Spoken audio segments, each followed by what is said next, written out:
சகுனியாவது 14 வருஷம் ராமனை காட்டுக்கு அனுப்பிச்சாங்க. சகுனியாவது 14 வருஷம் ராமனை காட்டுக்கு அனுப்பிச்சாங்க. சகுனியாவது 14 வருஷம் ராமனை காட்டுக்கு அனுப்பிச்சாங்க. சந்தேகமல் ஆர்ஜிதமான உண்மை உண்மை அவர்கள் மரணிக்க வைக்கப்பட்டிருக்கிறார்கள். அப்போலோ ஹாஸ்பிட்டல் வந்து தொடர்ச்சியா பிரஸ் ரிலீஸ் கொடுத்திருந்தாங்க, என்னென்ன ட்ரீட்மெண்ட் பண்றோம் அப்படின்றத சொல்லியிருந்தாங்க. ரெண்டாவது வந்துட்டு தேசிய தலைவர்கள்லேருந்து அண்டை மாநிலத்திலேருந்து எல்லா தலைவர்களும் வந்து போனாங்க. அவங்க வந்தாங்க, மப்பத்தா வந்தாங்க, அப்பத்தா வந்தாங்க. இதெல்லாம் என்ன? நீங்க இங்க பாருங்க, விதண்டாவாதமா கேட்கணும், பிரச்சனை பண்ணணும்னே வந்திருக்கீங்க. குத்தி இதை பண்ணி டேமேஜ் என்ன பினாயில் ஊத்துனாங்களா வாயில? அதே மாதிரி இந்த ஹாஸ்பிட்டல் பதில் சொல்ல கடமைப்பட்டிருக்கு. பிரதாப் ரெட்டி பதில் சொல்லியே ஆகணும். ஒவ்வொரு நடிகர்களையும் இழுத்து விட்டாங்க. உண்மையால தெரிஞ்சிருந்தா தமிழ்நாடு வேற மாதிரி ஆயிருக்கும். நாளைக்கு எனக்கு எதுவும் நடக்கலாம், அதை பற்றி எனக்கு கவலை இல்லை. இப்போ சொந்தக்காரங்களை நம்மளை அட்மிட் பண்ணியிருந்தா குறைஞ்சது ஐசியூ வார்டில் கண்ணாடி வழியாக பார்க்க அனுமதிப்பாங்கல்ல. ஐசியூ வார்டில் உள்ள அப்படின்னு மர்ம நோயால் பிடிக்கப்பட்டிருந்தாங்களா? வெந்து கிடக்கிற கேள்வி இது. அவர்கள் மரணம் நிச்சயமாக மர்மம் இருக்குது. 2.25 மாதமாக வச்சு செஞ்சிட்டாங்க. சாதாரண ஜுரம் அப்படின்னு அட்மிட் பண்ணப்பட்டாங்க. 22ஆம் தேதி 21ஆம் தேதி ரொம்ப ஃபிட்டாக ஃபங்க்ஷனில் கலந்துக்கிட்டாங்க. எல்லாருக்கும் தெரியும். ஒரு முதலமைச்சர்னால் அவங்களுக்கு 24 மணி நேரமும் ஸ்டாண்ட் பையாக டாக்டர்ஸ் இருப்பாங்க. கூடவே எங்கே போனாலும் கூட வருவாங்க. அவங்க ஹெல்த்து செக்கப்பு பிபிலேருந்து எல்லாம் பக்காவாக அப்டேட்டாக தான் இருந்திருக்கும். அப்படி இருந்தவங்க எப்படி ஜுரம்னாங்க, அடுத்துனாங்க அறிக்கை கொடுத்துட்டு இருந்தாங்க. சரி இன்றைக்கி வந்துடுவாங்க, நாளைக்கு வந்துடுவாங்க அப்படின்னு. எல்லாரையும் போல நான் இருந்தேன். ஒட்டுமொத்த தமிழ்நாடு, ஒட்டுமொத்த உலகமே ஒரு தாங்கி கொள்ளாத மாதிரி 2.25 மாதமாக வச்சு செஞ்சிட்டாங்க. அதுதான் என்னோடய குற்றச்சாட்டு. இது யாருமே கேள்வி கேட்காட்டி எப்படி? 4-5 நாள் எனக்கு தூக்கம் வரலை, தூங்க முடியல. அவங்கள சந்திக்கவே முடியாத அளவுக்கு பிரதமர் உட்பட பல பேர் வர்றாங்க, எல்லாமே வர்றாங்க. சந்திக்க முடியாத அளவுக்கு, வைக்காத அளவுக்கு ஏன் இப்படி பண்ணாங்க, இரட்டடிப்பு பண்ணாங்க அப்படிங்கிறது $1,000,000 கொஸ்டின் இல்லை, மில்லியன் ஆன்சரபிள் கொஸ்டின். என்னோட தாழ்மையான வேண்டுகோள், உயர்நீதிமன்றம் உச்சநீதிமன்றம் உடனடியாக இதில் தலையிட்டு தானாக முன்வந்து வழக்கு பதிவு செய்து இதில் உள்ள கல்பிரேட்ஸ் தண்டிக்கப்பட வேண்டும், யாராக இருந்தாலும் சரி. இது ஒரு நாட்டோட முதலமைச்சருக்கே பாதுகாப்பு இல்லை. அவங்கள உயிரே இப்படி கேளிக்கைக்குரியதாக ஆக்கப்பட்டுருச்சு அப்படின்னா அப்புறம் வேறு யாருக்கு பாதுகாப்பு இருக்கும்?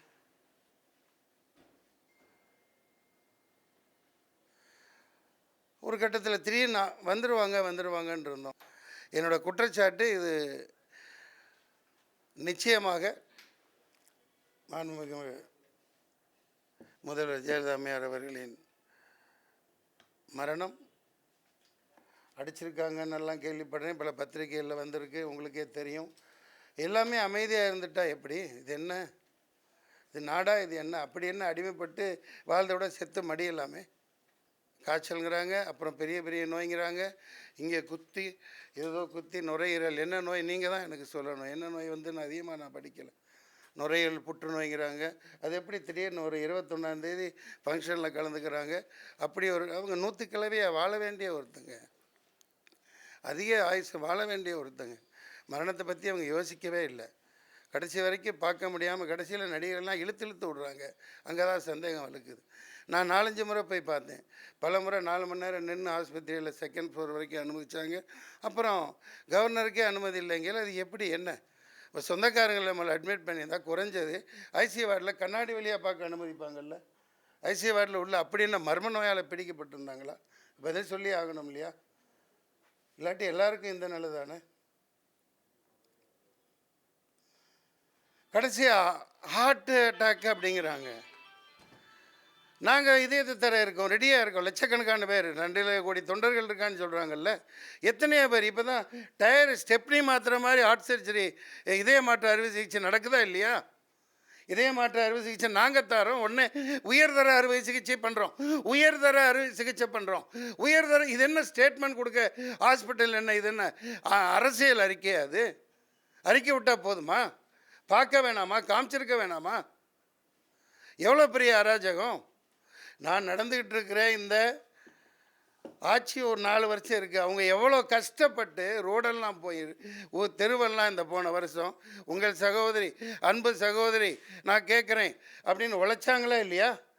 உழைச்சி அவங்க ஒத்த பொம்பளையாக எல்லாம் கூட ஃபுல்லாக இராணுவம் மாதிரி ஃபுல்லாக மக்களோட மக்களாக சேர்ந்து உழைச்சி ஒரு மறுபடியும் ஆட்சிக்கு வந்தாங்க. ஸோ அந்த ஒரு உழைப்பு வீண் போகக்கூடாதுன்னா ஒவ்வொரு அதிமுக தொண்டனும் கேட்குற கேள்வி நாட்டு மக்கள் மனசில் அப்படியே நொந்து வெந்து கிடக்கிற கேள்வி இது. அவர்கள் மரணம் நிச்சயமாக மர்மம் இருக்குது. அவங்க அடிக்கப்பட்டாங்களாம் கீழே எனக்கு கையாலெலாம் பதறது. எவ்வளோ பெரிய கொடுமை! இதெல்லாம் பத்திரிகையில் படித்ததாக சொல்கிறாங்க. நீங்கள் தான் எனக்கு இப்போ சொல்லணும். நீங்கள் தான் அதிகமாக நெருக்கமாக பல பேர்கிட்ட பேட்டி எடுக்கிறவங்க, நீங்கள் போடுறவங்க. வாட்ஸ்அப்லேயும் இதுலேயும் பல இதில் வேலைக்காரி பார்த்துருக்காங்களாம், ஹெல்ப் பண்ண போனாங்களாம், அவங்கள துரத்தி விட்டாங்க. சிசிடிவி பதிவு ஒட்டுமொத்தமாக போயஸ் கார்டனில் இருந்து வெளியில் போகையில் வரையில் ரோட்டில் சாதாரண இதில் இருந்தெல்லாம் ஒரு மர்டரை கண்டுபிடிக்கலையா? அதே மாதிரி இந்த ஹாஸ்பிட்டல் பதில் சொல்ல கடமைப்பட்டிருக்கு. பிரதாப் ரெட்டி பதில் சொல்லியே ஆகணும். இது ஒரு her life is very much precious. பல கொள்கைகளில் முரண்பாடு இருக்கலாம், நான் ஒரு அரசியல் கட்சியில் இல்லாமல் இருக்கலாம், ஆனால் அது அதிமுக தொண்டை நான் இருந்திருக்கேன். அவங்களோட உதவி பெற்றிருக்கேன், அவங்க அன்பை பெற்றிருக்கேன். ஒரு கட்டத்தில் அவங்களுக்கு ஒரு நிவாரணத்துக்கெல்லாம் ஒரு செக் கொடுத்தேன். அது விஷயம் அல்ல. Her life is very much precious. அது எப்படி ஒரு மறைச்சு காலி பண்ணிட்டு இப்படி சொன்னால் இதுக்கு என்ன அர்த்தம்? இதுக்கு மேலே எனக்கு ஒன்றும் புரியலை. நீங்கள் தான் சொல்லணும். சந்தேகம் அல்ல, ஆர்ஜிதமான உண்மை. அவர்கள் மரணிக்க வைக்கப்பட்டிருக்கிறார்கள். அப்போலோ ஹாஸ்பிட்டல் வந்து சரியா ட்ரீட்மெண்ட் பண்ணல அப்படின்றது உங்களுடைய குற்றச்சாட்டு. ட்ரீட்மெண்ட் பண்ணிருக்கு. அப்படி அது என்னோட கேள்வி. அது இல்லை. சொல்லுங்க. இல்ல அங்கேருந்து போகும்போது அனுமதிக்கப்படுறதுக்கு முன்னாடியே அவங்களுக்கு ஏதாவது நடந்துதான்? நிச்சயமா எதுன்னு எனக்கு தெரியல. ஆனால் ஏதோ நடந்திருக்கு, சண்டை நடந்திருக்கு, அடிச்சிருக்காங்க, கீழே கிடந்திருக்காங்க. இந்த அளவுக்கு ஒத்த பொம்பளை அவங்க சொந்தக்காரங்க யாரும் இல்லை. என்ன சந்தேகம்? இவங்கள கூட நின்றுட்டு இருந்தவங்கெல்லாம் என்ன இவங்களா? எல்லாத்தையும் அவங்க என்ன முன்னாடி என்ன ஸ்லோ பாய்சன் கொடுக்கப்பட்டது அப்படின்னு கண்டுபிடிச்சி ஜெயிலில் போட்டாங்களா இல்லையா? அம்மா போட்டாங்களா இல்லையா? சொல்லுங்கள். அந்த பேர் தானே சுத்தமாக நின்றுட்டு இருந்தாங்க. மொத்தமாக அவங்க தானே நின்னாங்க. அடுத்த கேள்வி, நீங்களே ஏற்கனவே அப்போலோல போய் 2 மணி நேரம் நின்று பார்க்க முடியலன்னு வந்தீங்க. பார்க்க முடியும். தொடர்ந்து நான் 4 தடவை போனேன். நீங்க அன்னைக்கு எழுப்பிருந்தீங்கன்னா அது எப்படி எழுப்ப முடியும்? ஏங்க உயிரோட இன்னைக்கு வந்துருவாங்க, நாளைக்கு வந்துருவாங்க. அதுதானே ட்ரீட்மெண்ட். உயர்தர சிகிச்சை ஜப்பான்ல இருந்து வர்றார், அங்கேருந்து வர்றார், இங்கேருந்து வர்றார். கொடுங்க, மக்களுக்கு காட்டுறதுல என்ன தப்பு? நீங்க சொன்னதே எங்களுடைய சொந்தக்காரங்களை வந்து நம்ம அட்மிட் பண்ணினா கண்ணாடி அறையில காட்டியிருப்பாங்க அப்படின்னு சொல்றீங்க. நீங்க அன்னைக்கே அப்போலோ வாசல்லே அதை சொல்லிருக்கலாமே. நீங்க சொல்லும் போது எல்லாமே நல்லா தான் இருக்கிறாங்க, குணமடைஞ்சிருவாங்க அப்படிதான் சொல்லிட்டு வந்தீங்க. நீங்க சொல்றது இன்னைக்கு என்ன? அதாவது இது ஒன்று, இதுவே லேட்டு. இது நம்ம கேட்கறது தப்பு ஒன்றும் இல்லையே. தூக்கம் வரல, என்னால் தூங்க முடியல. இப்படி திடீர்னு மரணம் அறிவிக்கப்பட்டவங்களா மாறுவாங்கன்னு எனக்கு தெரியல. இவங்க ஓகே உயர்தர சிகிச்சை கொடுக்குறாங்கப்பா, பிரதமர் இவங்களே திரும்பி போகிறாங்க அப்படிங்கிற நம்ம என்ன பண்ண முடியும்? அப்புறம் தானே இந்த தகவல்கள் வருது. புரியல. ஆர்டினா கண்டிப்பாக ஒவ்வொருத்தரும் கேட்கணும். நான் கேட்கறது இல்லை, கண்டிப்பாக கேட்குறேன். எல்லாரும் மூலம் நாளைக்கு கண்டிப்பாக கேட்பேன். சார், நீங்கள் இன்னைக்கு ஊடகத்தை சந்திக்கிறீங்க. இதே ஊடகத்தை சந்திக்கிறதுக்கு முன்னால நீங்க ஒரு பொதுநல வழக்கு போய் போட்டுக்கலாம்ல சார்? நான் என் மேலே பல பொது வழக்கு சந்திச்சுக்கிட்டு இருக்கிறவன். போலீஸை பற்றி எனக்கு தெரியும். இப்போ இது பொதுநல வழக்கு இல்லை, பொதுமக்களோட உண்மையான கேட்க வேண்டிய வழக்கு. நீங்கள் ஒரு பொதுநல வழக்காக போட்டு நீங்கள் அந்த உண்மை என்னன்னு அதுக்காகத்தான் உங்களுக்கு உண்மை என்ன? இது பொதுநல வழக்காக சாதாரணமாக போடுறதுனால அவங்க போலீஸ் தான் இருக்குது. சென்ட்ரல்லையும் அவர் யாரை வந்து மோதி கட்டி பிடிக்கிறாரோ அவர் எல்லாம் கருப்பு பணம் முதலையாக தான் இருக்காங்க. அவர் கருப்பு பணத்தை ஒழிக்கிறேன்னு சொல்லிட்டு நான் அவருக்கு எதிராக நான் சொல்லிக்கிட்டே இருக்கேன்.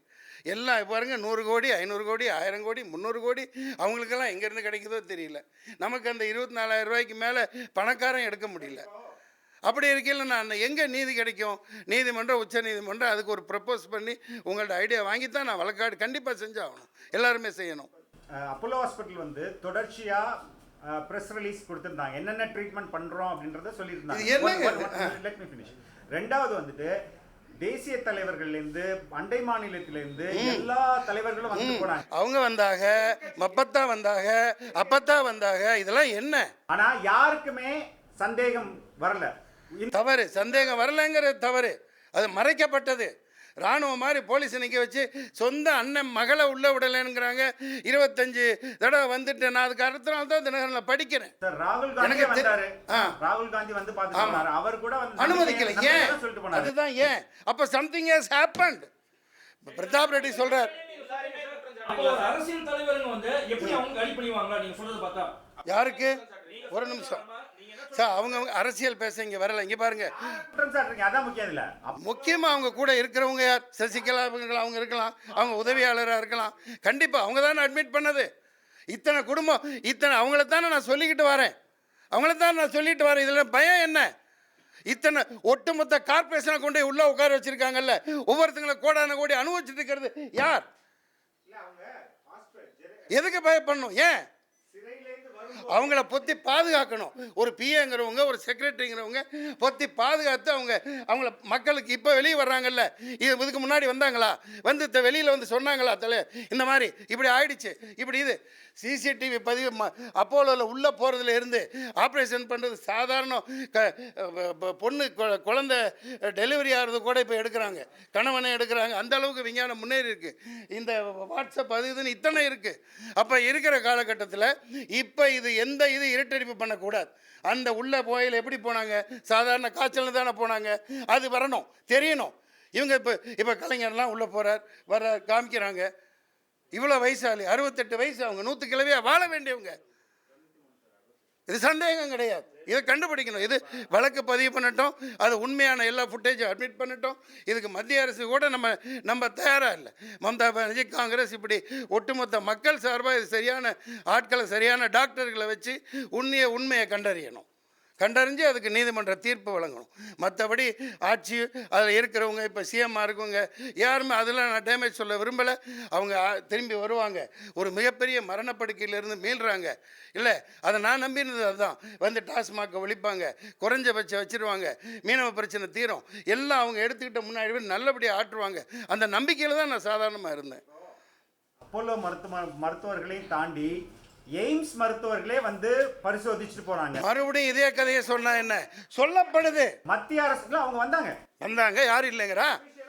என்ன ட்ரீட்மெண்ட்? சரி, இதை பார், புற்றுநோய் இருக்குனாங்களா இல்லையா? சந்தேகம், உங்களுக்கு ஏற்பட்ட சந்தேகம் அவங்களுக்கு ஏற்பட்டா அவங்க ஒரு உண்டாக்கியிருக்கலாம், அங்கே போனவுடனே உண்டாக்கியிருக்கலாம். ஒரு பேஷண்ட், அதாவது அப்போலோ டாக்டர் மேலே எனக்கு என்ன சந்தேகம்? பிரதாப் ரெட்டி இங்கே பாருங்கள் சொல்கிறார், 2-3 தடவை சொல்கிறார்.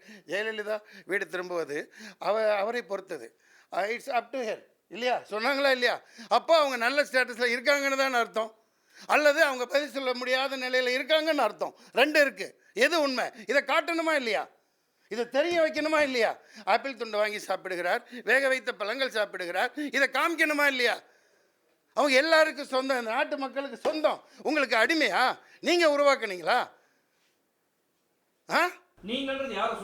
நீங்கள் யாரை சொல்கிறீங்க? கூட யார் இருக்காங்க? ராமாயணத்தில் எனக்கு தெரிஞ்சு, மகாபாரதத்தில் தசரதனின் முதல் மனைவி கோசலைக்கு பிறந்தவர் ராமன்.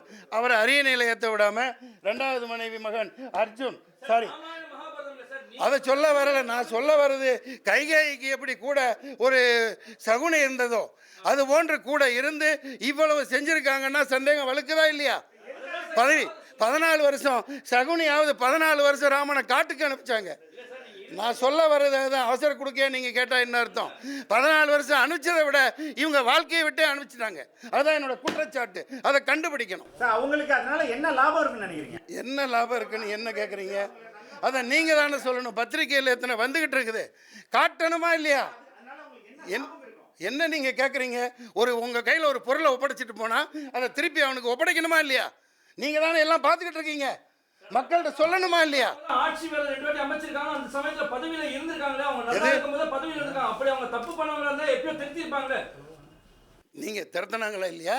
திருத்தாங்க திருப்பி, அதுதான் சந்தேகம். திருப்பி ஏங்க, நீங்க எங்களையும் மற்ற எல்லாத்தையும் உள்ள வச்சிருக்காங்களா? யார் அனுபவிச்சுட்டு இருக்கிறது? எத்தனை பேர்? எல்லாம், அதாவது இதில் ஜாதி, மதம், இனம் இந்த எதையும் முடிச்சு போடாதீங்க. அவங்க குடும்பத்தையே ஃபுல்லாக வளமாக்கிக்கிட்டு இருக்குங்க. அப்புறம் இதை எப்படி நம்ப முடியும்? இதை வெளிக்காட்டுறது, கொண்டு வர்றது அவங்க கடமையா இல்லையா? It's Hanbal request. இது வந்து எப்போ யாசிக்கிறேன் நான், எல்லாரையும் போல. நான் எதுக்கு பயந்தவனுக்கு எந்தவனுக்கு? நான் சாதாரண ஆள். முதல்வரை இப்படி வந்துட்டு சரியா ட்ரீட்மெண்ட் கொடுக்காமன்னு நான் சொல்லலை. நீங்கள் தப்பாக புரிஞ்சுக்கிட்டு இருக்கீங்க. ஆரம்பம் கொண்டு போனதுக்கு என்ன காரணம்? அவங்கள காமிச்சிருக்கணும். சிசிடிவி பதிவில் தெரிய வரும்.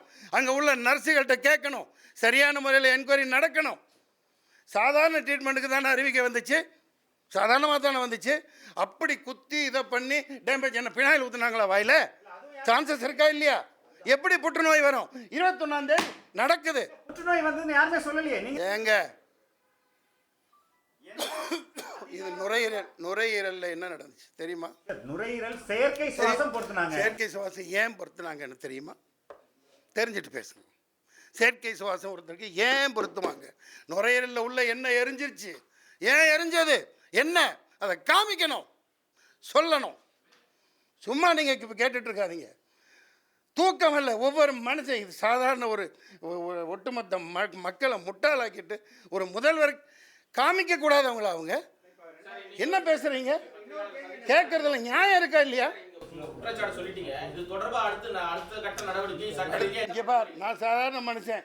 விடிஞ்சா எந்த பட ஷூட்டிங்கோ போய் நடிச்சிட்டு இருக்கவேன். நான் கட்சியிலும் இருந்தேன். குற்றச்சாட்டு வைக்கிறேன், வேண்டுகிறேன் உங்கள் எல்லாரின் மூலம்.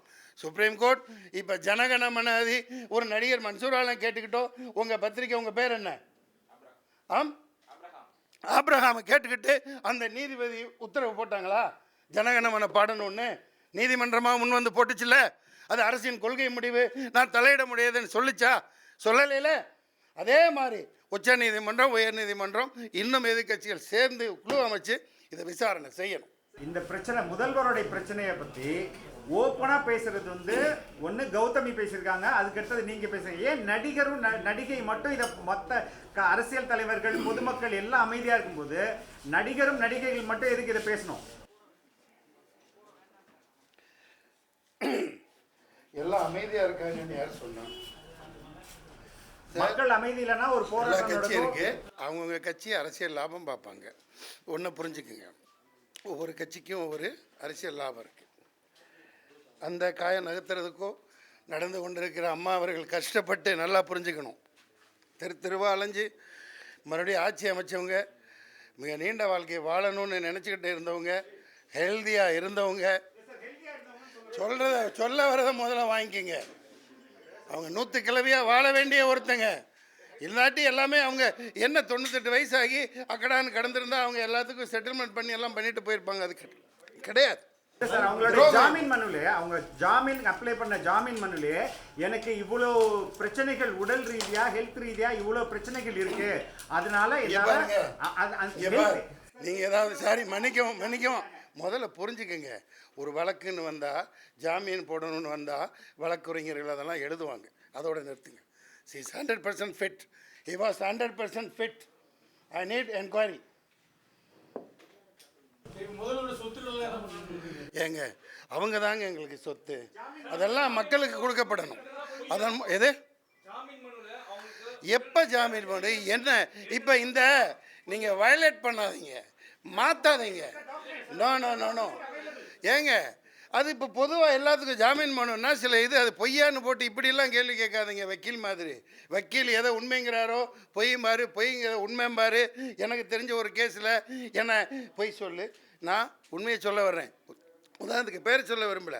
ஒரு வழக்கில் என்னோடய வழக்கை நீங்கள் எடுத்து பார்த்தீங்கன்னா ஒவ்வொன்றிலையுமே இப்போ சட்டமன்றம், இப்போ சட்டம் படிக்கிறாங்க பாருங்கள், அந்த ஸ்டூடெண்ட்லாம் எடுத்து PhDயே பண்ணலாம். அந்த அளவுக்கு நான் இப்போ சொல்ல வந்தது பொய்ன்னு சொல்லணும். இல்லை சார் இதை நான் சொல்லி கொடுக்குறத சொல்லுங்கள். அப்படி சொல்லி கொடுத்தவர் தான் ஜட்ஜே ஆகிறார். நம்ம அதெல்லாம் என்ன பண்ண முடியும்? அது வேறு பிளாக்கு, அதுக்குள்ளே போகாதீங்க. அவங்க கண்ணுக்கு முன்னாடி தெரியுறாங்கல்ல, ஃபிட்டாக முதல் நாள் 21ஆம் தேதி நடந்து வர்றாங்கல்ல, பேசுகிறாங்கல்ல. இவ்வளோ ஹெல்த்தியாக இருந்தவங்க திடீர்னு காய்ச்சங்கிறாங்க. Silent please. அடுத்த நாள் இந்த அளவுக்கான இது ஒன்று அறிக்கை மட்டும் சொன்னால் எப்படி இது அவங்க சொந்தக்காரங்களை கூப்பிட்டு காமிச்சிருக்க வேணாமா? சொந்த அண்ணன் மகள் இருந்தாங்கல்ல, ஏன் காமிக்கல? அதுக்கப்புறம் தான் எனக்கு தெரியுது அப்படியே இருக்காங்க. அவங்க அண்ணன் அம்மா பார்த்த மாதிரியே இருக்காங்க அந்த அம்மா. அது விஷயமா எனக்கு கேட்க மாட்டேங்கிறீங்க. அப்போ அதில் உள்நோக்கம் இருக்கணும்ல. நடிகர் நான் இல்லை தெரியாது, அவங்களுக்கு தெரியாது, பேப்பரில் பார்த்தது தான். ஒவ்வொரு நடிகர்களையும் இழுத்து விட்டாங்க. அங்கே தான் என் சந்தேகம் வெளுத்தது. என்னங்க கொடுமை, என்ன கிரௌட், என்ன கிரௌடே வர கிடையாது. இந்த நாடகத்தை வேற எங்கேயாவது நடத்துங்க. சில பேர் வந்திருக்கலாம் இங்கே, எனக்கு தெரியும். அதுக்கு பேர் கிரௌடு கிடையாது. உண்மைகளை தெரிஞ்சிருந்தா தமிழ்நாடு வேற மாதிரி ஆகிருக்கும். நானே ஃபில்டர் பண்ணி எங்களை விடல மாட்டேன்ட்டான். இங்கே பரவாயில்ல, அங்கே அதை விட அதே சஃபாரி ட்ரெஸ் போட்டாலே போய் பார்த்தாரு, மோடி போய் கிட்ட பார்த்தாரு. ஆமாங்க, அது போதுமா? நீங்கள் ஃபுட்டேஜ் எடுத்து கவுண்ட் பண்ணி பாருங்கள். நடிகர்கள் ஒரு 100-200 பேர் தான் வந்திருப்பாங்க. அது கூட கிடையாது. மக்களில் ஒரு 300-400 பேர் தான் வந்திருப்பாங்க. ஃபில்டர் பண்ணிட்டாங்க எல்லாம். இதை நீங்கள் சொல்லாதீங்கன்ட்ட. நான் எங்களோட கேள்வி, எங்களுக்கு யாரையும் குற்றம் சொல்கிறது கிடையாது. எது இழுத்து விட்டதான் பிரச்சனை. உங்களை பார்க்க என்னையெல்லாம் இழுத்து விடலை. நீங்கள் இங்கே பாருங்கள், விதண்டாவாதமாக கேட்கணும், பிரச்சனை பண்ணணுன்னே வந்திருக்கீங்க. உண்மையை புரிஞ்சுக்கிட்டு உதவுறதுக்கு பாருங்கள். இந்த நாட்டு மக்களுக்கு உதவுறதுக்கு பாருங்கள். அவங்க உப்பை சாப்பிட்ருக்கேன். இந்த தமிழ்நாட்டு மக்களோட precious life we are lost. அது ஒத்தையாக அவங்க நினச்சிருக்கலாம். இதை யோசிச்சு பார்க்கணும்ல.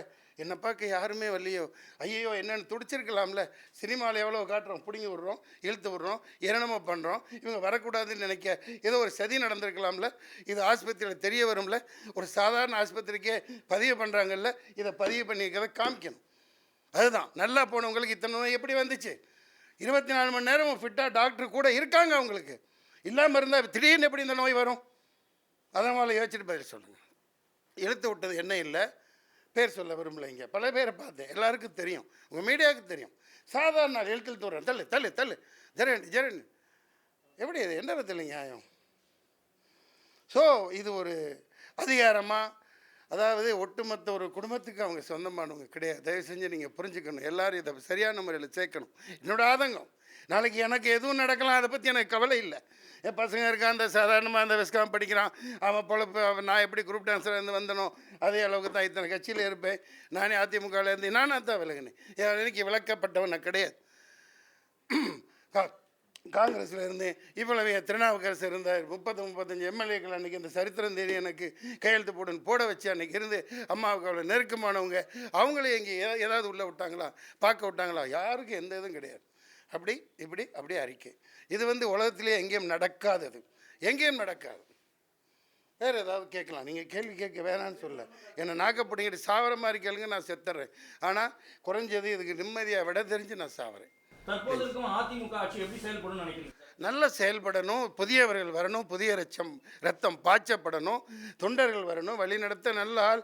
எம்ஜிஆர் எப்படின்னா ரொம்ப ரொம்ப எளிமையாக தான் இருந்தார். அவர் பார்த்தீங்கன்னா நீங்களும் தெரியும், ஆற்காடு ரோட்டில் வீடு, ஒரு 10-15 ஒரு சின்ன அறை தான்.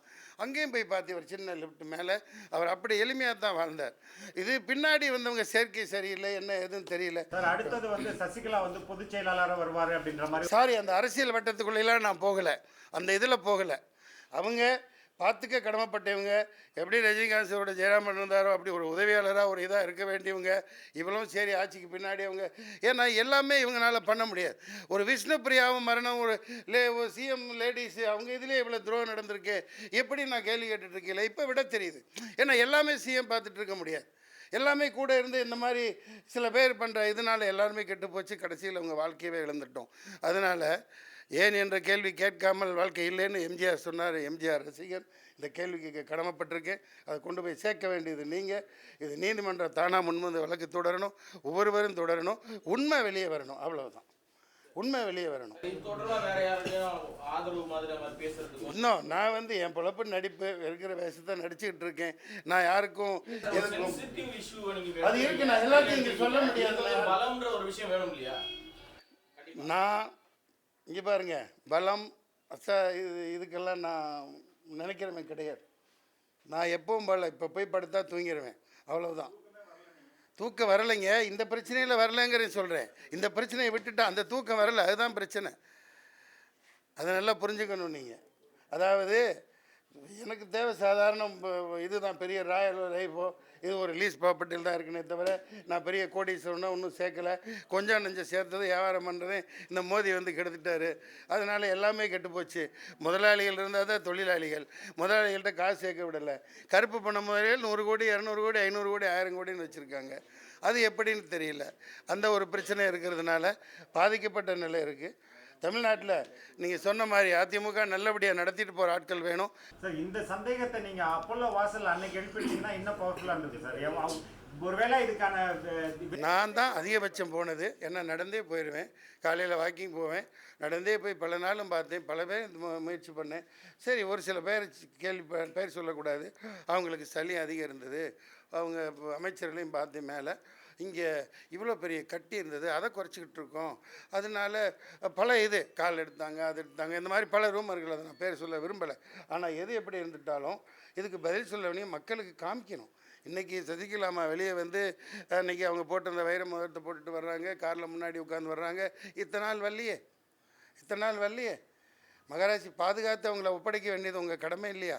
நாங்கள் சொத்தை கேட்கல, ஒன்றையும் கேட்கல. எவ்வளோ பெரிய அநியாயம் இது. அவங்க எப்படி வெள்ள மனசு படுத்தவங்க. பல கொள்கைகளில் முரண்பாடு இருக்கலாம், ஆனால் அவங்க தனி ஒரு மனுஷியாக ஒரு கூட ஒரு சொந்தம்னு ஒரு ஆள் இல்லாமல், சில்க் ஸ்மிதா எனக்கு தெரிஞ்சு 30வது நாள் அப்படி கலைஞர் ஆட்சிக்கு வந்து அந்த நேரத்தில் சாகடிக்கப்பட்டாங்க. அவங்களும் என்ன தூக்குப்பட்டு சாகிற கேரக்டராக 7 படம் அவங்க கூட நடிச்சிருக்கேன். பல நடிகைகளுக்கு இது நடந்திருக்கு, பல கலைஞர்களுக்கு நடந்திருக்கு. அதே வகையில் ஒரு முதல்வருக்கு மரணத்தில் மிக மிக மர்மம் இருக்குது. அதை ஓப்பனாக எல்லாருமே வெள்ளை அறிக்கை கொடுக்கறது பத்தாது.